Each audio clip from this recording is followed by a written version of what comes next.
Écoutez, ce qu'on peut dire en tout cas, c'est qu'il a déjà été rompu selon Israël, puisqu'il y a un peu plus d'une heure maintenant, les sirènes d'alerte ont retenti dans le nord du pays.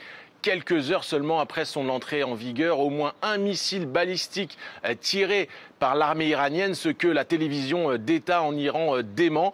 En tout cas, ce projectile, il a été intercepté par les systèmes de défense et les Israéliens, donc déjà obligés de retourner aux abris. Et en réponse, vous le disiez, l'armée de l'air israélienne qui devrait attaquer incessamment sous peu des cibles militaires, mais aussi du régime des Mollahs à Téhéran, selon le ministre israélien de la Défense. Une situation donc encore assez précaire. Et pourtant, Israël se félicitait ce matin d'avoir atteint tous ses objectifs de guerre après avoir notamment éliminé la menace existentielle que posait l'Iran sur l'État hébreu. C'est la raison pour laquelle d'ailleurs Israël, sous l'impulsion de Donald Trump et de son administration, était parvenu à un accord de trêve dans la nuit avec l'Iran, comme annoncé par le président américain. Mais cette dernière salve iranienne et les représailles israéliennes à venir ne devraient pas tout remettre en cause non plus, même si pour le moment Israël maintient son état d'alerte à son plus haut niveau.